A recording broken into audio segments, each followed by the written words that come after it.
Let's talk about this women 100 meters at the USA Championships coming up soon. There's one person who's a clear favorite, Mellisa Jefferson, right? She's been having a great year at Grand Slam, at Prefontaine. We've seen her run against Julian Alfred, and we already know she's ready to compete with anyone. Of course, Julian Alfred is the reigning Olympic champion. Mellisa Jefferson was third in that race, copping an Olympic medal, really solidified herself. But this year, she's been on a different level. Obviously, her summer workout after the Olympics this year is panning out. It's definitely working out for her. There's one thing that we got to talk about, right? The reigning world champion, Sha'Carri Richardson. She will most likely be competing at this trials, right? Well, we're hoping so. She's going to need the races because she hasn't raced that much. She talked about an injury back in February that derailed her whole season. She opened up with 11.4 and was able to drop to 11.1, which is a big drop considering that she's been injured coming into this. She's going to have a bye to the World Championships. So she doesn't necessarily need to come to these championships, but it's great to come in here, get some races against some fast girls, some of the competitors that she will be racing with. And USA Championship is just a great place to go and compete against other women. So it'll be good for her. I definitely don't know what type of shape she's going to show up in the World Championships.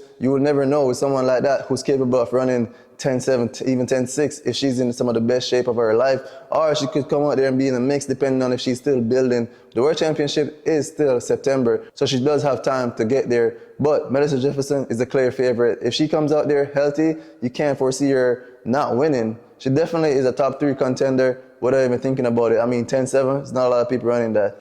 But I definitely want to talk about 2 of the other women who will have a chance to get in there and get on that team. One of them being Twanisha Terry, aka TT Terry. She's definitely one of the American sprinters who's been consistent over the years, someone who you can always expect to be in the mix. The goal for her definitely will be now to not only make this team, which is something that she's fully capable of, but also go out there at World Championships and bring home a medal. She's a very reliable relay runner, but I can tell you as a former athlete, nobody wants to be just a relay runner. That's great to be there competing with a team, but I know that she's going to want to be someone who gets that individual success, that individual goal. And based on how she's run over the last couple of years, she's capable of it. She trains with Mellisa Jefferson in Florida, so that's great to have one of the fastest sprinters in the world right there with you. And also Sha'Carri Richardson is in that camp, so that's a great group to be around, people who's had success. Mellisa Jefferson and Sha'Carri Richardson cop Olympic medals last year, so I know that's a motivating factor too for TT Terry coming out here. So she's going to be one of the persons in the mix. Our next person that I feel like is a super sleeper and somebody who actually could upset it is going to be Jasia Sears.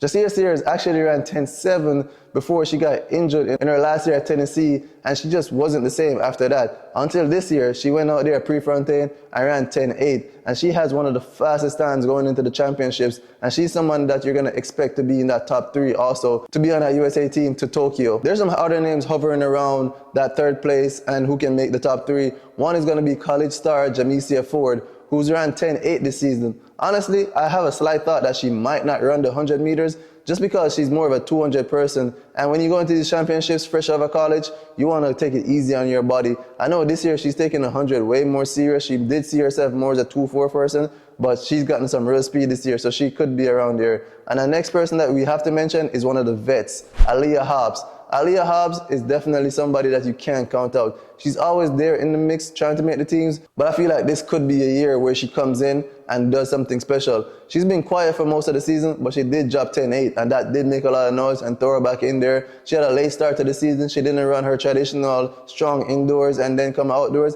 and I feel like that change might have some positive impact on how she competes at the USA Trials. So we'll see if she's going to be one of the persons that's going to be on that team. There's a few other names that's hovering around. One that I have to mention is the D2 star, Alexis Brown. She's a great runner. She's had a great Division II season, and she's been quiet. So I don't know if she's going to even compete at the World Championships. She just committed to South Carolina, who's building up a strong team to head into the next NCAA season. But I'm not sure if she's going to compete at the trials. I do think she should, because it's great to get that experience, especially if she's going to be pro in the next couple of years. She's had some great times. She's ran 10.9 so far this year, and doing that from the Division II level is great. She set the Division II record in the 100 and the 200, and I think this is a great chance for her to come out here. The reason why she probably should lean towards running both the 100 and the 200 is just because she just hasn't ran in a long time, and that means she's a little bit more fresher. So she's going to be able to compete in both of those events, and I think she'll have a good chance to make a lot of noise and see if she can get in the team